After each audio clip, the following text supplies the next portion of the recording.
Hello বন্ধুরা, কেমন আছো সবাই? আশা করি আলহামদুলিল্লাহ ভালো আছো। আমি আলহামদুলিল্লাহ ভালো আছি। তো আবারও ফিরে আসলাম নতুন একটা ভিডিও নিয়ে। ছোট বড় সবারই প্রিয় চিংড়ি মাছ। তো আজকে আমি বানাবো চিংড়ি মাছের মালাইকারি।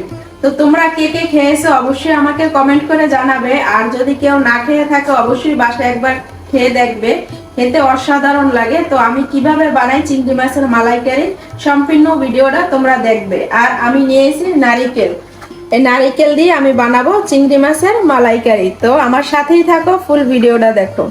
তো বন্ধুরা, চিংড়ি মাছগুলো আমি ভেজে নিব, এই জন্য একটা ফ্রাই প্যান বসিয়ে দিছি। এখন দিয়ে দিব তেল। তো তেলটা গরম হোক, আর এদিকে আমি চিংড়ি মাছের মশলা মাখিয়ে নিব। আর চিংড়ি মাছটা আমি কিভাবে পরিষ্কার করছি তোমাদেরকে একটু দেখাই। দেখো, ভিতরে যে একটা কালো রগের মতো থাকে ওটা আমি বের করে ফেলছি। একটা ছুরি দিয়ে আমি কেটে নিছি। তখন প্রথমে আমি দিয়ে দিব হলুদের গুঁড়া, আর দিয়ে দিব মরিচের গুঁড়া, দিয়ে দিব পরিমাণ মতো লবণ। তো আমি এখন ভালো করে মাখিয়ে নেব মাছটা মশলার সাথে।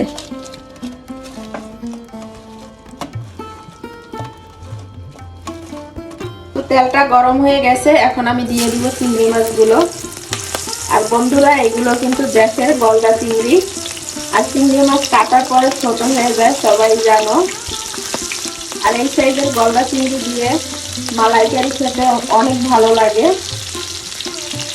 তো মাছটা আমি লাল লাল করে ভেজে নিব।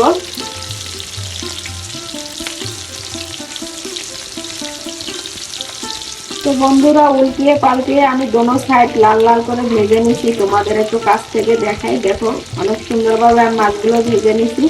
এখন আমি মাছগুলো নামিয়ে ফেলবো।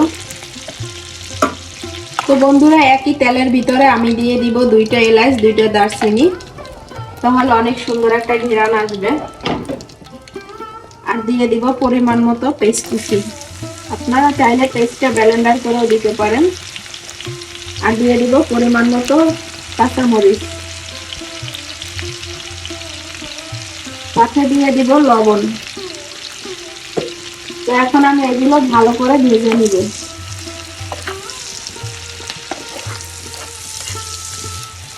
তো বন্ধুরা, পেস্টটা আমি লাল লাল করে ভেজে নিচ্ছি। এখন দিয়ে দিব পরিমাণ মতো পানি মশলা কষানোর জন্য। তো আমি পানি দিয়ে দিলাম।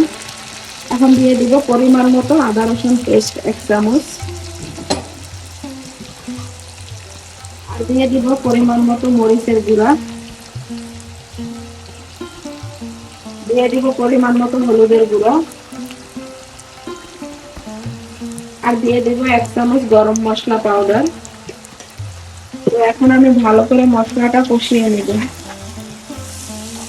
আর আপনাদের কাছে টমেটো থাকলে আপনারা টমেটো দিতে পারেন, আর না পছন্দ করলে নাও দিতে পারেন। তো আমি দিব না, আমি এভাবেই রান্না করব।